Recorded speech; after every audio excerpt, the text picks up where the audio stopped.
ने भगवान शंकर को विश्वास कहा।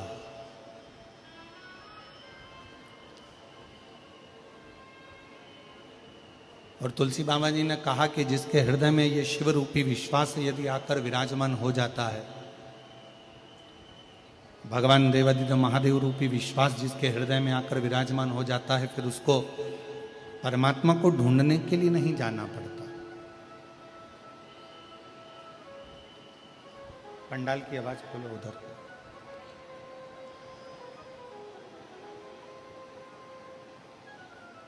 जब भगवान देवादिदेव महादेव रूपी विश्वास,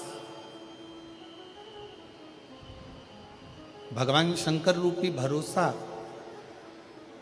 भगवान शिव रूपी विश्वास जब हमारे हृदय में आकर विराजमान हो जाता है, तो फिर मनुष्य को परमात्मा को ढूंढने नहीं जाना पड़ता।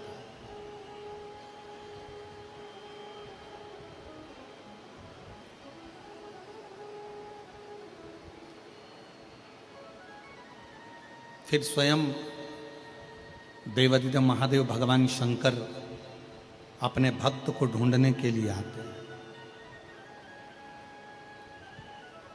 कहीं भटकना नहीं है। फिर आप एक लोटा जल चढ़ाने वाला जो मानव होता है, दुनिया के लोग कहते हैं एक लोटा जल चढ़ाने से क्या होता है। शिव महापुराण की कथा कहती है, जब एक लोटा जल हम शिव जी को समर्पित करते हैं तो अपने एक हाथ को हम आगे बढ़ाते हैं और अपना हाथ, जैसे लड़का और लड़की का विवाह होता है तो हथलेवा कराया जाता है, कन्यादान करा जाता है। कन्यादान के समय पर वर और कन्या के हाथ को आगे बढ़ाया जाता है और कन्या का हाथ वर के हाथ में दे दिया जाता है। उसी तरह जब हम शिवजी को एक लोटा जल समर्पित करते हैं, अपने हाथ को आगे बढ़ाकर शंकर जी को जल समर्पित करते हैं, उस समय पर आपका और शिव का एक अटूट संबंध बन जाता है और वो संबंध आखिरी दम तक नहीं छूट पाता, अंतिम श्वास तक नहीं छूटता।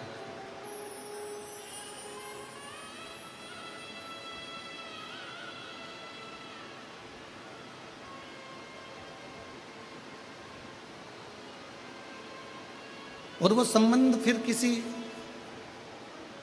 व्यक्ति या विशेष से नहीं जुड़ा है।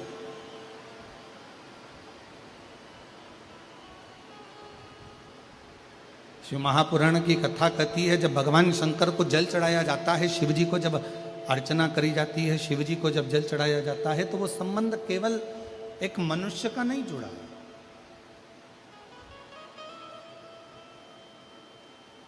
शिव जी को जल चढ़ाते समय वो संबंध स्वयं परमात्मा से जुड़ता है।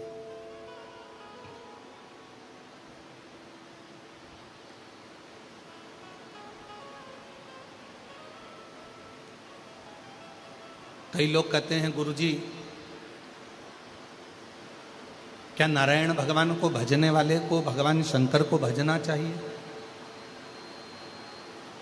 कई लोग कहते हैं, भगवान कृष्ण को भजने वाले को क्या भगवान शंकर को भजना चाहिए? कई लोग कहते हैं, भगवान शंकर को भजने वाले को क्या नारायण को भजना चाहिए? क्या भगवान कृष्ण को भजना चाहिए? मेरी जीजियों, मेरे जीजाओं, मेरी बेटियों बेटाओं, मेरी माताओं, मेरे भाई, अपनी चित्तवृत्ति में एक बात उतार कर रखिए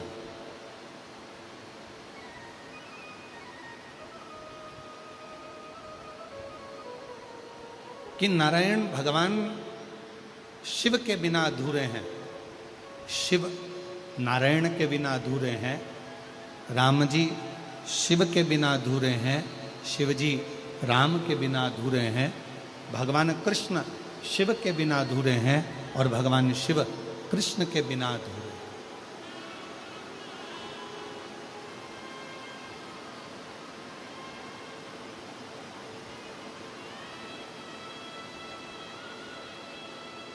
जो शिव को भजने वाला है वो नारायण को अवश्य भजे। और शिव महापुराण की कथा कहती है, जो नारायण को भजने वाले हैं, राम राम कहने वाले हैं, कृष्ण कृष्ण कहने वाले हैं, श्रीमन नारायण बोलने वाले हैं, भगवान नारायण का भजन करने वाले हैं, नारायण की स्तुति में डूबने वाले हैं, भगवान नारायण का मंत्र जाप करने वाले हैं, उनको शिव का नाम अवश्य ग्रहण करना चाहिए।